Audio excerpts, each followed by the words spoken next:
The gunshot echoed through the warehouse, and Lee Minute-Who didn't even flinch. The man who'd been begging for his life 3 seconds ago now lay crumpled on the concrete floor, crimson pooling beneath him like spilled wine. Minute-Who adjusted his Armani cuffs, his face carved from ice, his dark eyes empty of anything resembling mercy. "Clean this up," he said to his men, his voice flat and mechanical. "I have a meeting in an hour." His second-in-command, Jae-sung, nodded quickly. "Yes, boss. Your father called again. About the gala tomorrow night." Minute-Who's jaw tightened almost imperceptibly. The only crack in his perfect mask. "Tell him I'll be there. He said you need to bring someone. A date."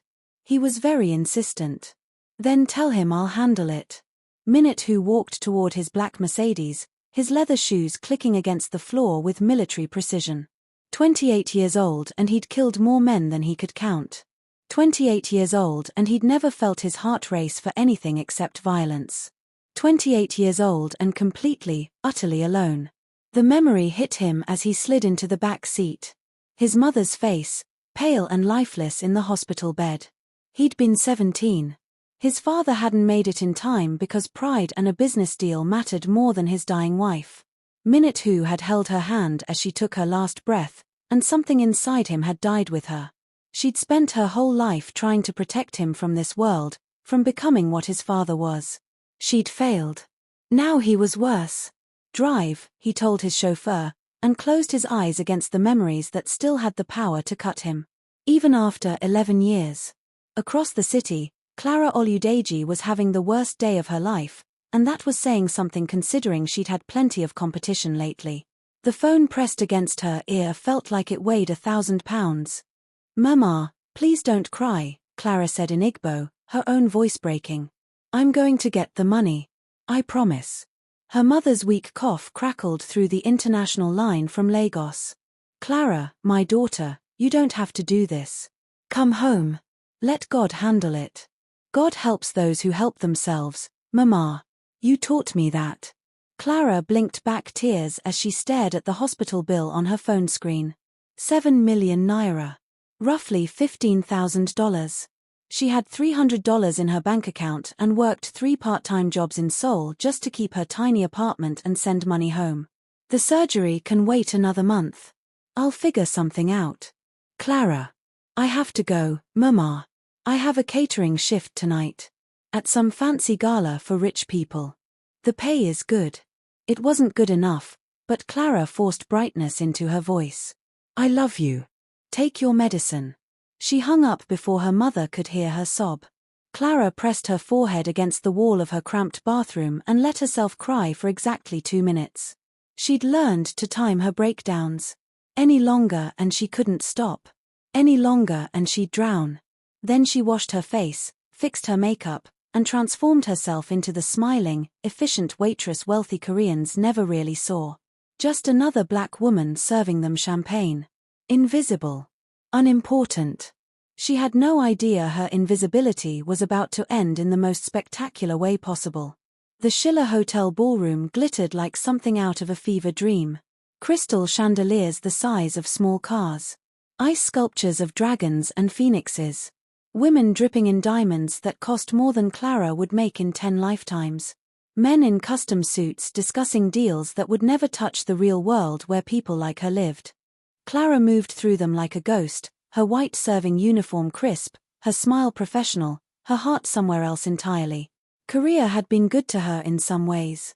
She'd learned the language, found a community of other Africans struggling to make it. But nights like this reminded her she'd always be an outsider looking in. "More champagne," a woman snapped at her in Korean, not even glancing her direction. "Of course." Clara refilled the glass and moved on. 3 more hours. Then she could go home, collapse, and figure out which organ she could sell to save her mother's life. Maybe a kidney. People only needed one, right? "There you are." A sugary voice made Clara turn. A stunning Korean woman in a red dress that probably cost more than the surgery glided toward her. No, not toward her. Past her. "Minute-Who. You can't keep avoiding me." Clara glanced over and her breath caught. She'd seen attractive men before. She'd dated a few. But the man standing near the bar looked like he'd been carved by an artist who'd gotten angry and decided to make something dangerous. Tall, broad-shouldered, in a black suit that fit him like sin. His face was all sharp angles and cold beauty, his dark hair swept back perfectly. But it was his eyes that made Clara's stomach flip. Empty. Completely, devastatingly empty. Like he'd died inside and his body hadn't gotten the message yet. Mia. His voice was deep, flat, devoid of emotion. I told you I'm not interested. Your father thinks differently. The woman in red, Mia, smiled like a shark. He's already discussed the engagement with my father. 6 months from now, we'll. Excuse me. Minute turned and walked directly toward Clara. She froze, champagne tray balanced on her palm, as Seoul's most eligible bachelor and most feared Mafia heir closed the distance between them in 4 long strides. His hand came up to cup her face. Clara's brain short-circuited. What was happening? Why was he touching her? Why did his hand feel like fire against her skin? I'm sorry, Minute said, his eyes locked on hers, speaking in English for the first time. I need you to trust me for 30 seconds. Then he kissed her. In front of everyone.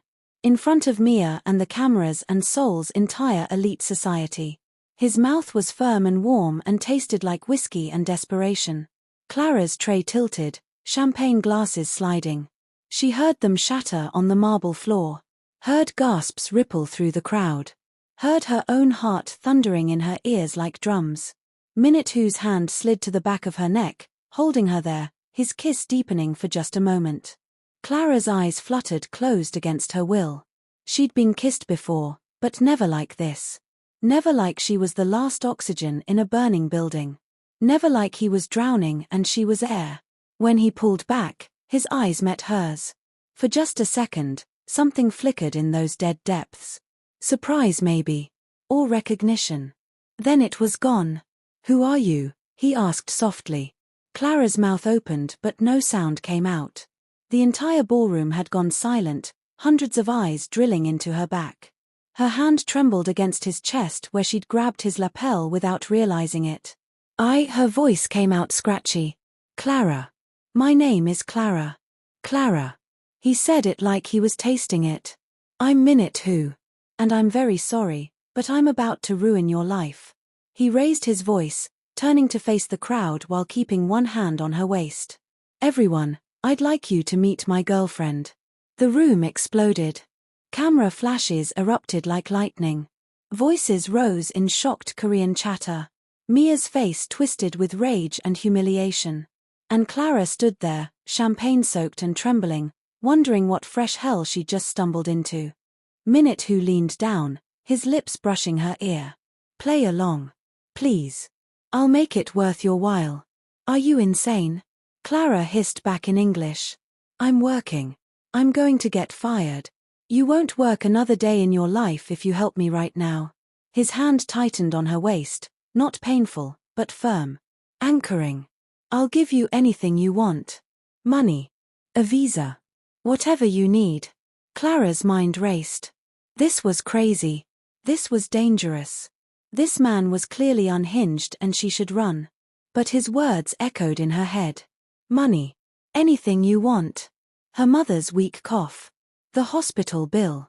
The desperation that had become her constant companion. How much money? She heard herself ask. Minute's lips curved in something that wasn't quite a smile. How much do you need? $15,000. American. Done. You'll have it tomorrow. He stepped back, his hand sliding down to capture hers, threading their fingers together like they'd done it 1,000 times. Now smile for the cameras, Clara. And whatever happens next, just follow my lead.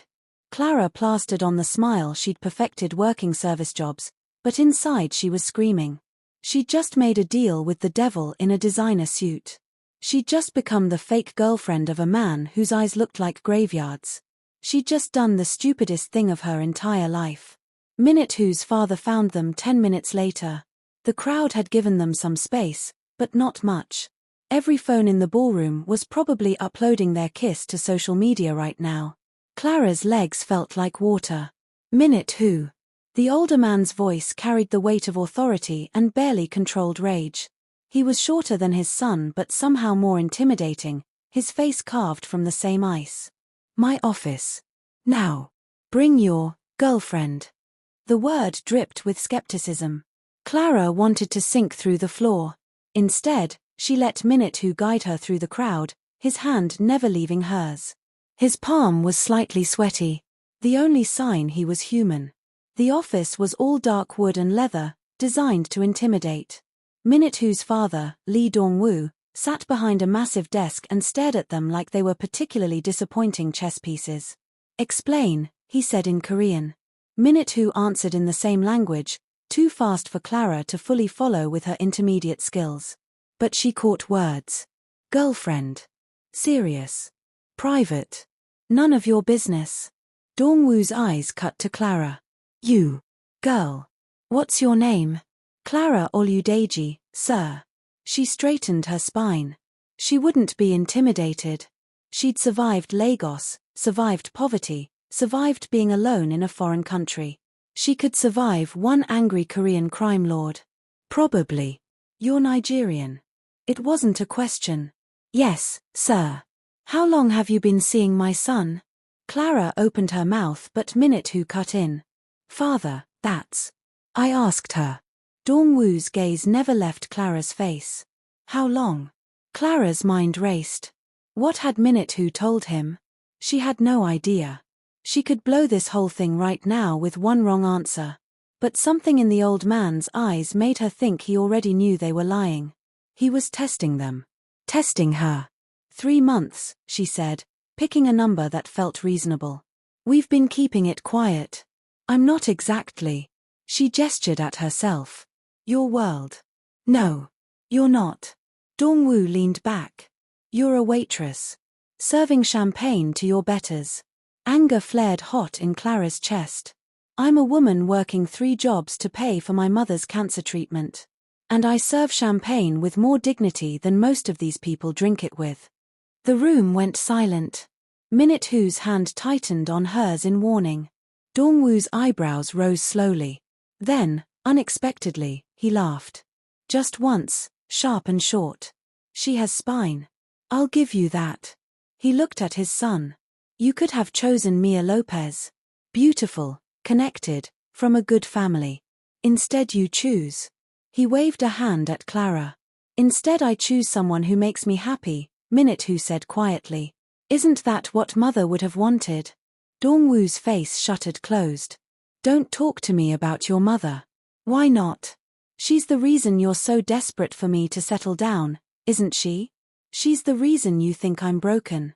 Minute's voice stayed level but something raw bled through. You want to know why I never brought anyone home before? Because no one mattered. Until Clara. He said it so convincingly that for a second, Clara almost believed him herself. The way he looked at her when he said her name, like she was something precious. It was acting. It had to be. But it felt real enough to make her heart skip. Dong-woo studied them both for a long moment. 3 months. And you've told no one. We wanted to be sure first, Clara said. Before dealing with all of. She gestured vaguely. This. Smart. Dong-woo stood. Fine. You want to date the help, Minute that's your business. But if she embarrasses this family, if she's using you, if this blows up in any way that damages our reputation, I'll handle it personally. Do you understand me, Miss Oludeji? Clara understood perfectly. The threat hung in the air like smoke. If she messed this up, she wouldn't just lose the money. She'd disappear. I understand, sir. Good. Now get out. Both of you. And Minute I expect her at the family dinner next week. If she's going to be part of this family, she needs to know what she's getting into. Outside the office, Minute finally released Clara's hand. She immediately felt the loss of his warmth and hated herself for it. That was incredibly stupid of me, Minute said. I shouldn't have dragged you into this. Little late for regrets. Clara's voice shook slightly. What the hell just happened? My father has been trying to marry me off for 2 years. Ever since. He stopped. It doesn't matter. I've refused every woman he's thrown at me. Tonight he cornered me with Mia, who's connected to one of our business partners. I needed an out. So you grabbed the nearest warm body. I grabbed the most beautiful woman in the room, Minute said, then seemed surprised he'd said it. I didn't think past the next 30 seconds. That's not like me. Clara barked a laugh that sounded slightly unhinged. Well, congratulations. You just bought yourself a fake girlfriend and me a first-class ticket to catastrophe. When do I get my money? Minute pulled out his phone. What's your bank information? You're joking. I don't joke. His fingers moved over the screen. Give me your details. $15,000, right? For your mother's surgery. Clara rattled off her information in a daze. 30 seconds later, her phone pinged. She looked at her banking app and nearly dropped the phone. The numbers didn't make sense. That many zeros couldn't be real. You sent me $50,000. Consider it a down payment. Minute pocketed his phone. Because here's the problem, Clara. My father doesn't do anything by half measures. He's going to investigate you. He's going to have people watching us. And if he finds out we lied, we're both dead. Maybe literally. What? Clara's voice rose. So I need to make you a proposition. Minute dead eyes met hers. Be my girlfriend. For real. Well, fake real. For 6 months. Public appearances. Family dinners. Convince my father that this is legitimate. In exchange, I'll pay you $100,000. American. Plus cover your mother's full medical treatment. Plus get you a visa to stay in Korea permanently if you want it. Clara's brain felt like it was short-circuiting. That's insane. That's my life. Minute stepped closer. I know this is crazy. I know you have every reason to run screaming. But I'm desperate, Clara. And I think you are too. So what do you say? 6 months of pretending to care about me, and you never have to worry about money again. Clara looked at this beautiful, dangerous, broken man and knew she should say no. Knew this would end badly. Knew she was making a mistake. She thought about her mother. About the surgery she needed. About the life Clara could finally build if she had financial security. 6 months, she heard herself say. And we have rules. No actual relationship stuff. No crossing lines. This is strictly business. Strictly business, Minute agreed. He held out his hand. Deal. Clara took it. His grip was firm, warm, alive. Nothing like his eyes. Deal. God help us both. Minute's lips curved in something that might have been a smile if smiles could be made of shadows. God stopped helping me a long time ago, Clara.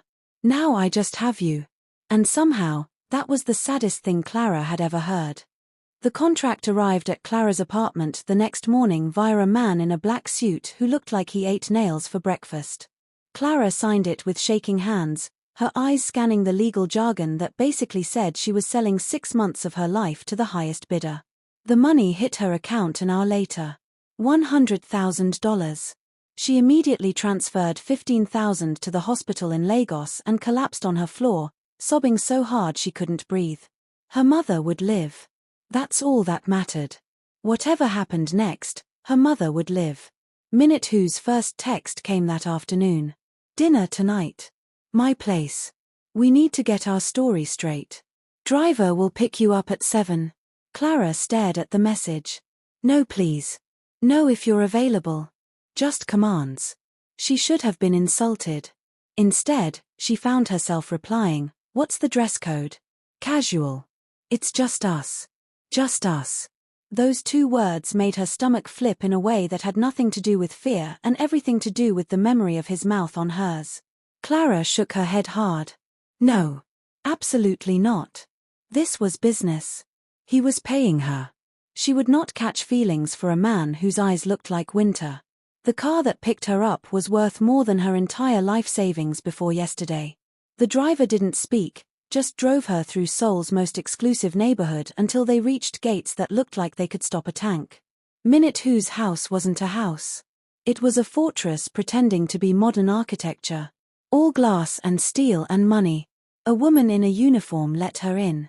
Clara followed her through rooms that belonged in magazines, everything pristine and cold and untouched. Like no one actually lived here. Like it was a museum to wealth. Minute Who was waiting in the kitchen, of all places. He'd changed out of his suit into dark jeans and a black t-shirt that did absolutely illegal things to his shoulders. His hair was slightly damp, like he'd just showered. He looked younger. Less like a crime lord and more like a man. "You came," he said, like he'd half expected her to run. "You paid me." Clara set her bag down. "I keep my word. I'm learning that about you." Minute Who gestured to the kitchen island where he'd laid out containers of takeout. "I can't cook. I hope Chinese food is okay." "It's perfect." Clara sat down, suddenly starving. She hadn't eaten all day, too nauseous with anxiety. "So, our story. How did we meet?" Minute Who sat across from her, his movements precise and controlled. Everything about him was controlled. "I've been thinking about that.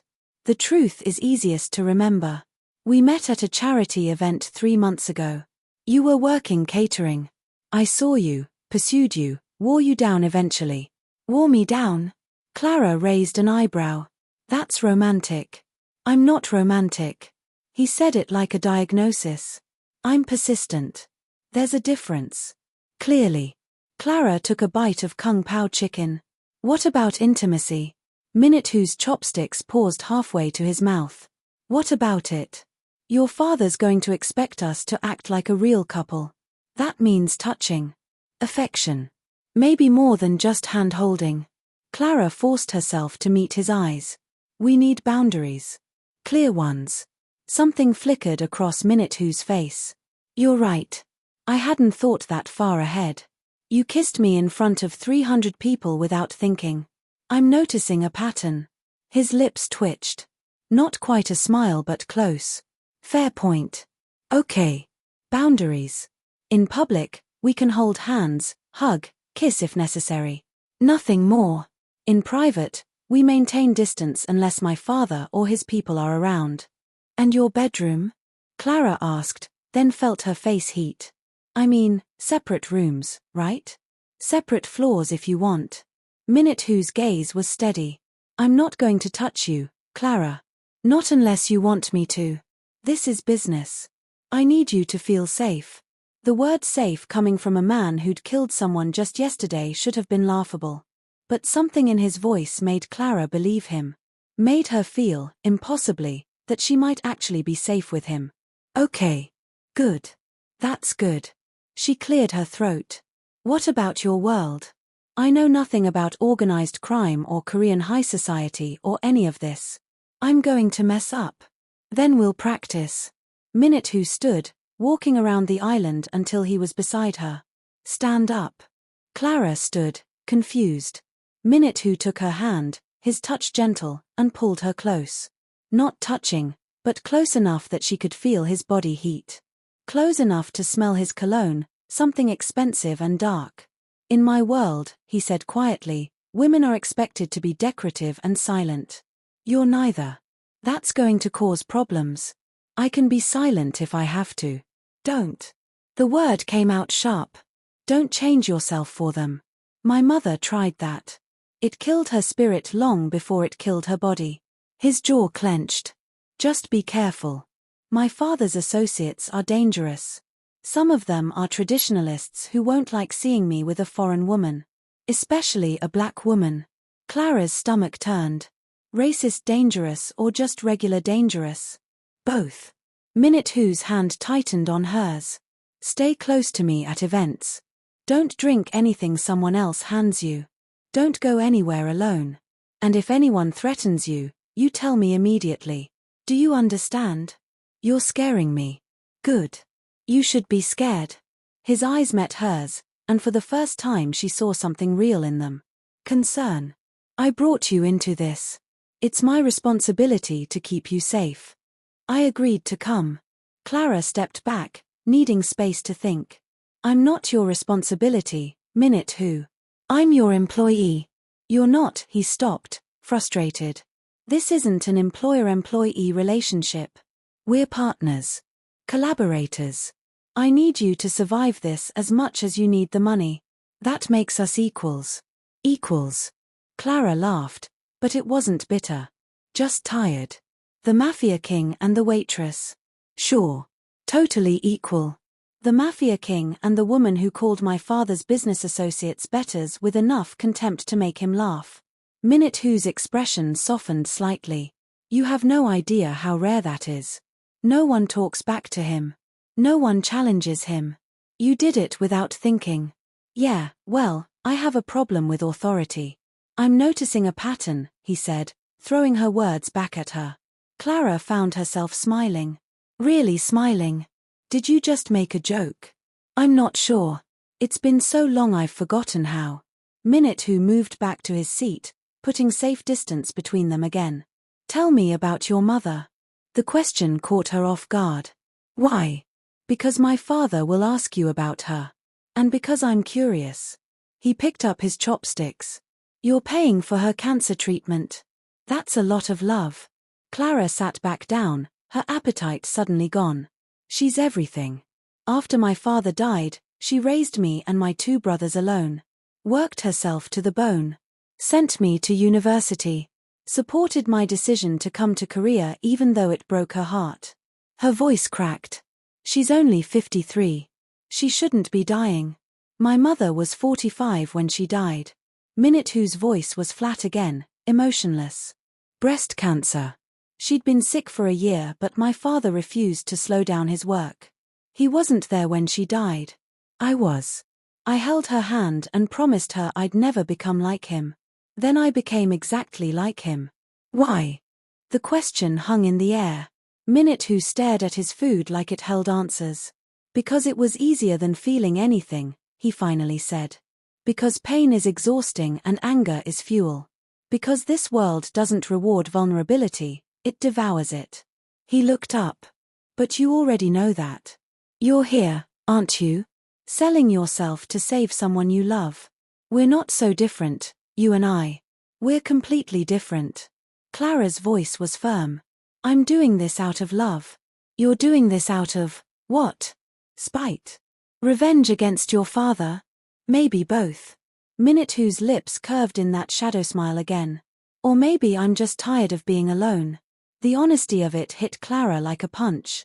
This man who killed without flinching, who ruled Seoul's underworld with an iron fist, who everyone feared, he was lonely. Desperately, devastatingly lonely. Minute Who. Her phone rang. Clara glanced at the screen and her heart stopped. The hospital. She answered in rapid Igbo, her hands shaking. The news wasn't good.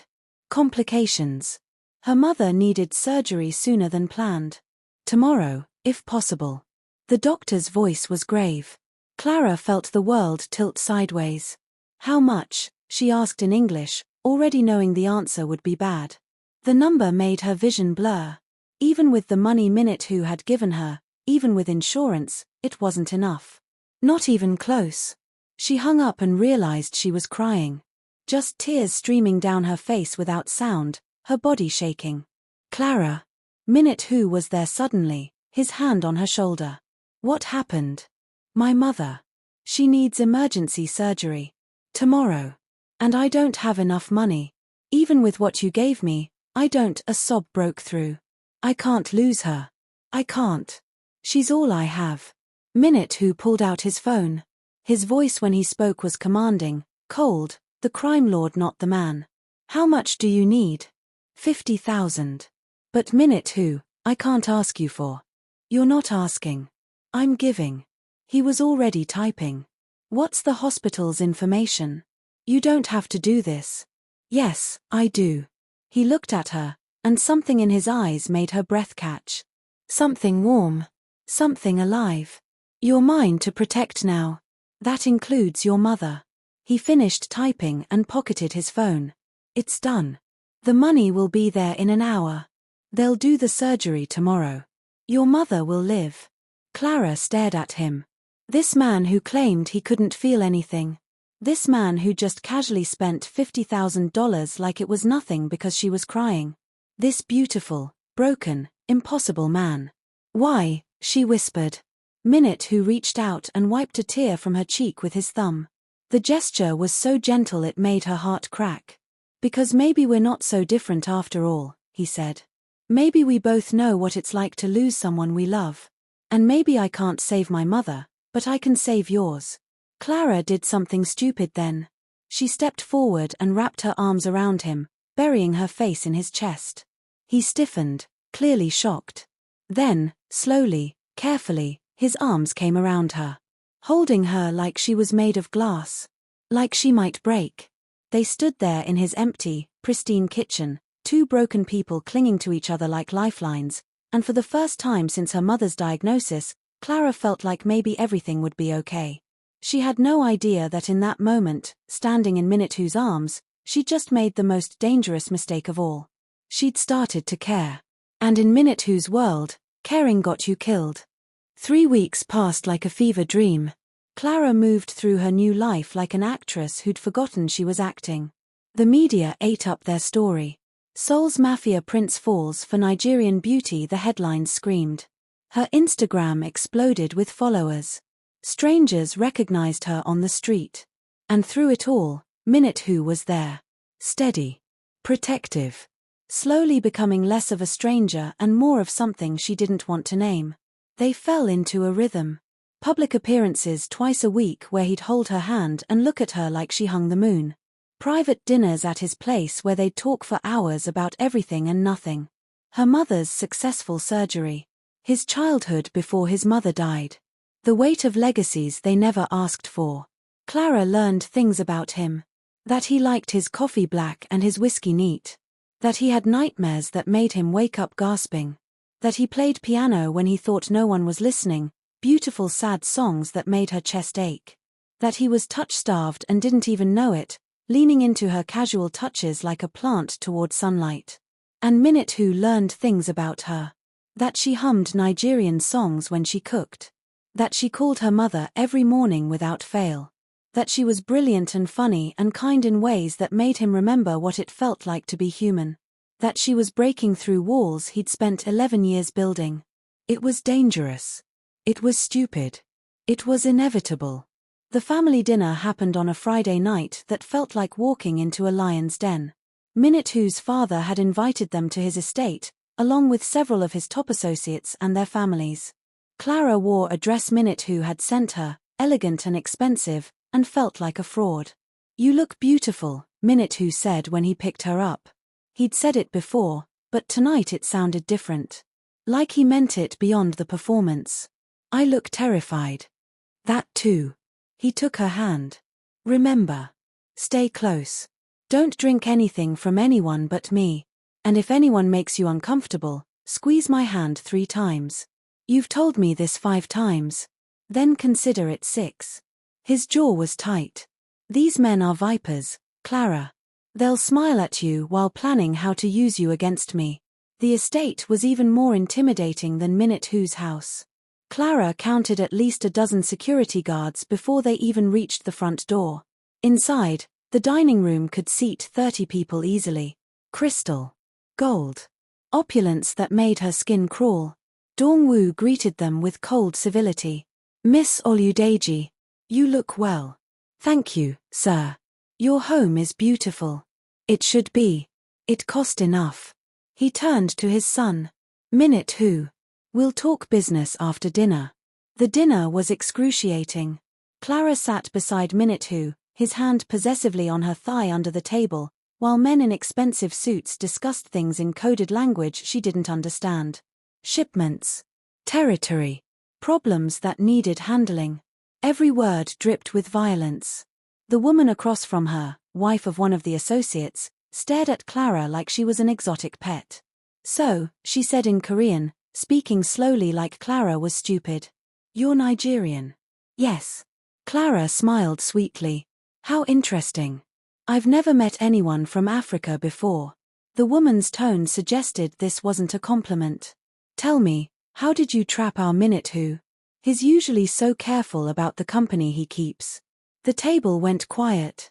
Minute-Who's hand tightened on Clara's thigh in warning. But Clara had grown up fighting her own battles. She wasn't about to stop now. Trap is such an ugly word, Clara said in perfect Korean, her accent minimal. I prefer enchanted. It's more romantic, don't you think? The woman's eyes widened. Several men chuckled. Dong-woo watched with sharp interest. You speak Korean well, he said. I've been here 3 years, sir. I believe in respecting the country that's given me opportunities. Clara met his gaze steadily. Even if not everyone respects me back. Careful, Dong-woo said, but his lips twitched. Bold words. I learned from the best. Clara gestured at Minute-hoo. Your son doesn't do anything by half measures. No. He doesn't. Dong-woo studied them both. Tell me, Miss Oludeji, what are your intentions with my son? The question was a trap. Clara felt Minute-hoo tense beside her. The same as his with me, I imagine, she said carefully. To see where this goes. To build something real in a world that seems determined to keep us apart. Real. Dong-woo tasted the word. And if I told you that my son is incapable of real? That he's been empty since his mother died. That he'll break your heart and not even feel guilty about it. Father, Minute-hoo started, his voice dangerous. Then I'd say you don't know your son very well, Clara interrupted, her voice firm. Because the man I know feels everything. He just pretends he doesn't because it's safer than admitting the truth. The silence that followed was deafening. Dong-woo stared at her. Minute-hoo stared at her. Everyone stared at her. Clara realized she just called the most powerful crime lord in Seoul a liar to his face. She was definitely getting killed tonight. Then Dong-woo laughed. Really laughed, throwing his head back. I like her, he announced to the table. She's got fire. Minute-hoo, if you let this one go, you're a fool. The tension broke. Conversation resumed. But Clara felt Minute-hoo's hand trembling slightly against her leg. When she glanced at him, his expression was unreadable. But his eyes weren't empty anymore. They were burning. After dinner, while the men went to talk business and the women gathered in another room, Clara excused herself to find the bathroom. The estate was a maze. She got lost twice before finding it. When she came out, a man was waiting in the hallway. He was young, handsome in a sharp way, with a smile that didn't reach his eyes. Clara's instincts screamed danger. You're Clara, he said in English with a slight accent. I'm Park Ji-hoon. One of Minute-hoo's colleagues. Nice to meet you. Clara tried to move past him but he stepped into her path. I wanted to introduce myself. See what all the fuss is about. His eyes raked over her in a way that made her skin crawl. I have to admit, I didn't expect Minute-hoo to go for someone like you. He's usually more traditional. Someone like me? You know. Foreign. Dark. He said it like a slur. But I suppose variety is the spice of life, right? Maybe when he's done with you, you could give me a try. I've always been curious about black women. Rage flooded Clara's veins. Get out of my way. Or what? Ji-hoon stepped closer. You'll tell Minute-hoo? He won't care. You're just his latest toy. A way to piss off his father. Everyone knows it. You're wrong. Am I? Ji-hoon's hand shot out, grabbing her wrist. Let me give you some advice. Take the money he's giving you and run. Because men like Minute-hoo don't love. They use. And when he's done using you, he'll throw you away like garbage. Let go of me. Clara tried to pull back but his grip was iron. Make me. She doesn't have to. Minute-hoo's voice cut through the hallway like a blade. But I will. Ji-hoon released Clara immediately, stepping back. Minute-hoo appeared from the shadows, and Clara had never seen him like this. His face was a mask of cold rage, his body coiled and ready for violence. Touch her again, Minute-hoo said softly, and they'll never find your body. I was just talking. You grabbed her. I saw. Minute-hoo moved between them, shielding Clara with his body. Get out of my sight before I forget we work for the same organization. Ji-hoon left quickly, but not before shooting Clara a look of pure hatred. Clara's hands were shaking. Minute-hoo turned to her immediately, his anger dissolving into concern. Did he hurt you? His hands hovered over her wrists, checking for marks. No. I'm fine. Just shaken. Clara forced a smile. Your colleague is charming. He's dead. Minute said it casually, like discussing the weather. I'll handle it tonight. What? No. Minute, you can't kill someone for threatening what's mine? For touching you without permission? For being a racist piece of shit? Minute, eyes flashed. Watch me. Clara grabbed his arm. Please. Don't. Not for me. I'm not worth killing over. That's where you're wrong. Minute cupped her face with both hands, his touch gentle despite his fury. You're worth everything, Clara. Everything. And anyone who doesn't see that doesn't deserve to breathe the same air as you. Clara's heart hammered. This wasn't fake anymore. This wasn't business. The way he looked at her, touched her, defended her, it was real. Too real. Minute. Her voice came out whispered. What are we doing? I don't know. His thumb traced her cheekbone. This wasn't supposed to happen. You weren't supposed to matter. But I do. You do. He leaned in slowly, giving her time to pull away. God help me, you do. Their second kiss was nothing like the first. The first had been performance, desperation, strategy. This was truth. His lips moved against hers like a confession, like an apology, like a promise. Clara melted into him, her hands fisting in his shirt, and let herself fall into the disaster she'd been trying to avoid since the moment they met. When they broke apart, both breathing hard, Minute rested his forehead against hers. This complicates things, he said. Understatement of the century. We should talk about it. We should. Clara pulled back slightly. But not here. Not tonight. Tomorrow then. My place. Just us. Minute hand found hers, threading their fingers together. We need to figure out what this is. What if figuring it out ruins it? Then we'll ruin it together. He pulled her close again, and Clara let herself be held. Let herself feel safe in the arms of the most dangerous man in Seoul. Let herself believe, for just a moment, that maybe they could have something real. She didn't see Mia Lopez watching from the end of the hallway, her phone recording everything, her face twisted with rage and jealousy. She didn't see the wheels already turning in motion. She didn't see the danger coming until it was too late. Because 3 days later, when Clara opened her apartment door to get the mail, she found herself staring down the barrel of a gun held by a man she'd never seen before. His smile was cold and professional. Clara Oludeji, he said pleasantly. You're coming with us. Minute will get a message about where to find your body if he wants you back. Personally, I hope he doesn't. I haven't killed anyone this week and I'm getting bored. Clara opened her mouth to scream, but something hit her from behind and the world went black. Her last thought before unconsciousness took her was of Minute's face. The way he'd looked at her when he'd said she mattered. She just hoped she'd live long enough to tell him he mattered too. Clara woke up to the smell of rust and mold. Her head throbbed like someone had taken a hammer to her skull. When she tried to move, she realized her hands were zip-tied behind her back, cutting into her wrists. She was in some kind of warehouse, empty except for a metal chair she was tied to and 3 men standing guard. All of them armed. Panic clawed at her throat but she forced it down. Her mother hadn't raised a victim. She'd survived Lagos, survived poverty, survived 3 years alone in a foreign country. She could survive this. She's awake, one of the men called out. A door opened and Ji-hoon walked in, looking pleased with himself. Clara. So nice of you to join us.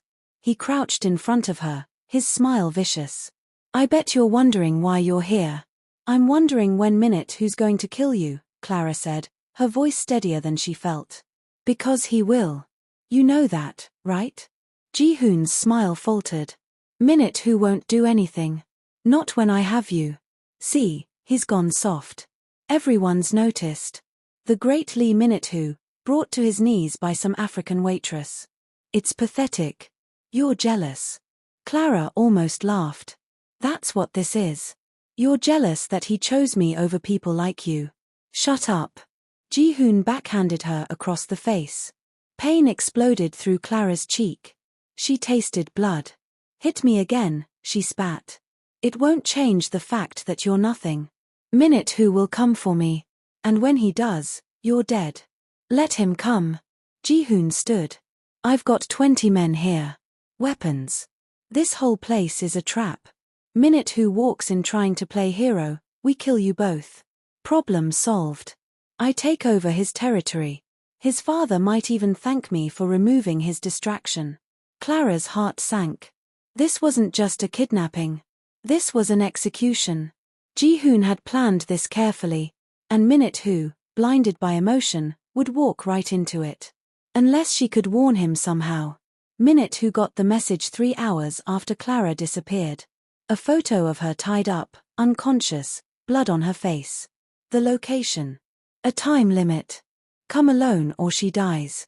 He stared at the photo on his phone and felt something inside him crack. No. Shatter. Explode. Every wall he'd built, every defense mechanism, every bit of careful control, gone. Replaced by pure, incandescent rage and terror so sharp it felt like drowning. Boss. Jae-sung stood in his office doorway. We found the location. It's Ji-hoon's warehouse near the docks.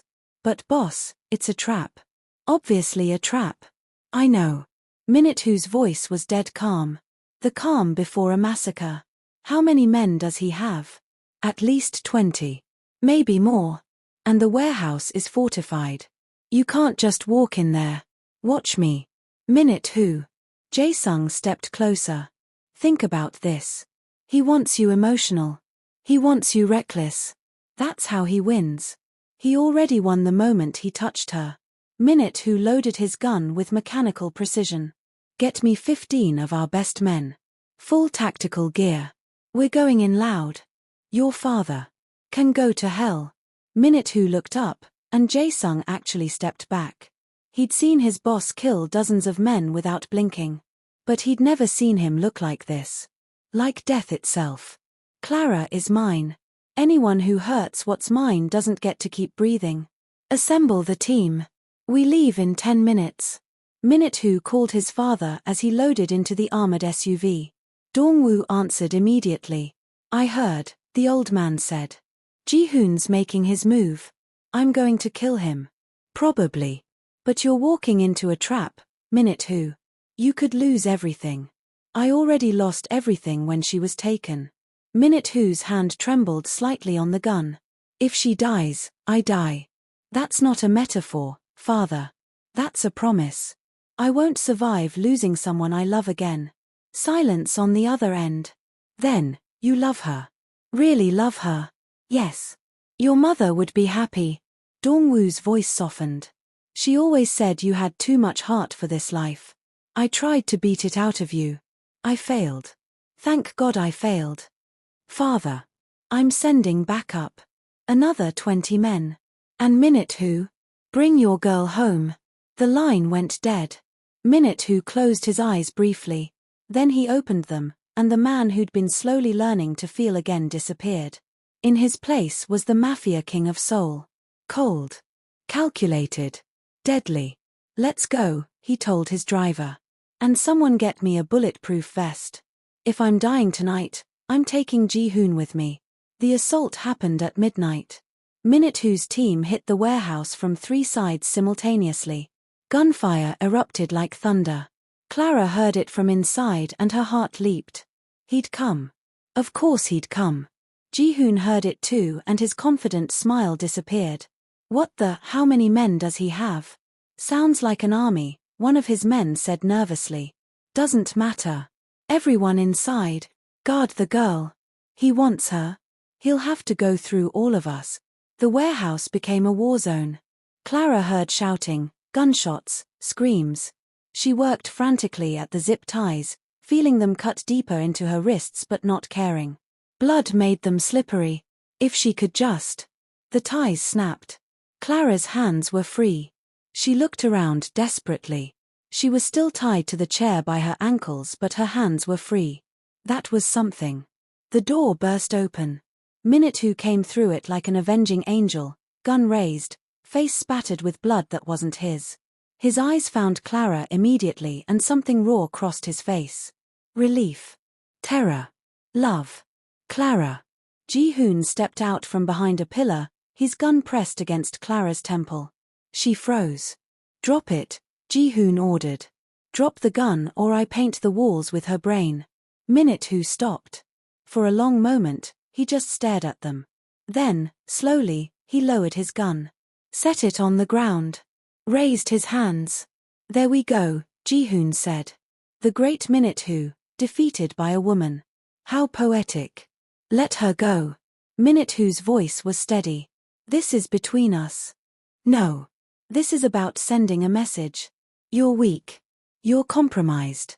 You're not fit to lead." Ji-hoon's finger tightened on the trigger. "Say goodbye, Clara." Everything happened in slow motion. Clara saw Ji-hoon's finger move. Saw Min-it-hoo's body tense. Saw the decision cross his face, the decision to die for her.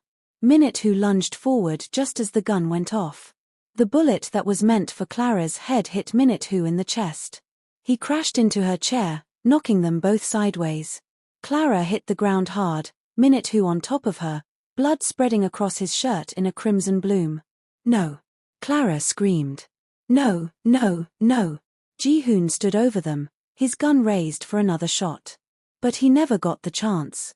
Jae-sung came through the door and shot him 3 times in the chest. Ji-hoon fell like a puppet with cut strings. "Boss." Jae-sung was there immediately, pressing his hands against Min-it-hoo's chest. Blood poured between his fingers. Too much blood. "Get her out," Min-it-hoo gasped. "Clara. Get her safe. I'm not leaving you." Clara's hands found his face. "Min-it-hoo, look at me. Stay with me. Please. Please don't die." "Not planning to." He tried to smile but coughed blood instead. "But just in case. Need you to know. This wasn't fake. Hasn't been for weeks. You're the best thing that ever happened to me. Shut up. Save your strength." Clara was sobbing now, her tears mixing with his blood. "You're not dying. I won't let you. We have a deal, remember? 6 months. You owe me 3 more months, you bastard." 6 months. Min-it-hoo's hand found hers, squeezing weakly. "Not enough. Want forever. Then live." Clara leaned down, pressing her forehead to his. "Live and you can have forever. Live and I'll give you anything. Everything. Just don't leave me. Please don't leave me." Min-it-hoo's eyes started to close. Clara screamed his name. Then everything became chaos. More men arrived. Paramedics. Her ankle ties were cut. Someone tried to pull her away from Min-it-hoo but she fought them like a wildcat until they let her ride in the ambulance.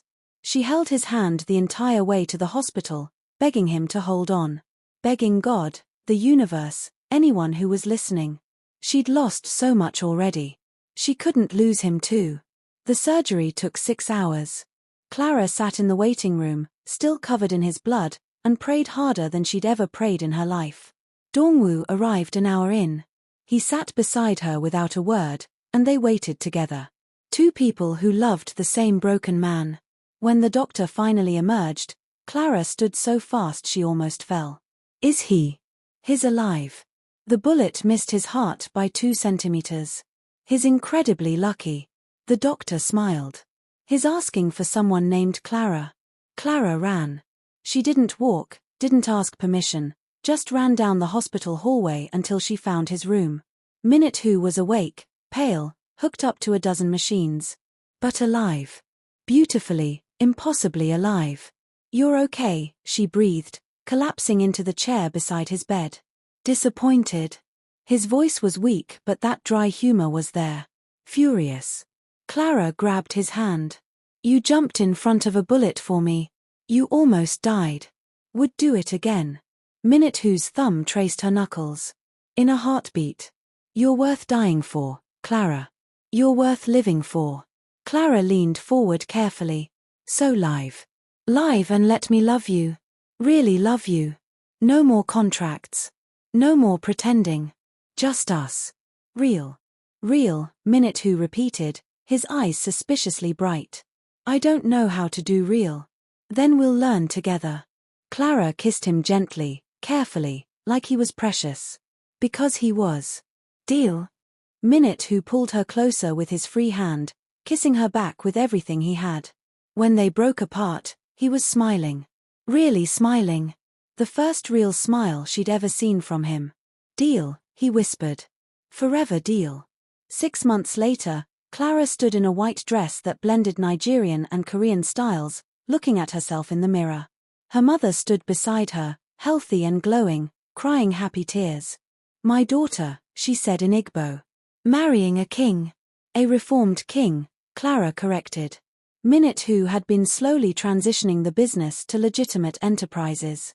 It would take years, but he was trying. For her. For them. Who knew what he was getting into?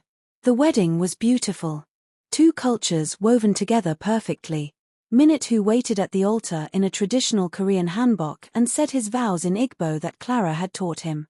She cried. He cried. Dongwoo cried, though he'd deny it later. When they were pronounced husband and wife, Minute, who kissed Clara like she was his salvation. And maybe she was. Maybe they'd saved each other. "I love you," he whispered against her lips. "I know." Clara smiled. "You took a bullet for me. Kind of gave it away. Should have let you get shot. More romantic. Shut up and kiss me again." So he did. And kept doing it. For the rest of their lives. Because some love stories start with contracts and end with forever. Some love stories begin with empty eyes and end with souls full of light. Some love stories prove that even the most broken hearts can heal if they find the right person to hold the pieces together. This was one of those stories. And it was only the beginning. If you loved Clara and Minute Who's story, don't forget to like this video, subscribe for more emotional romance stories, and comment below telling us which moment made you cry the most. Was it the bullet scene? The wedding? Let us know. Hit that notification bell so you never miss our next upload. Thank you so much for watching, and remember, true love is worth fighting for. Until next time.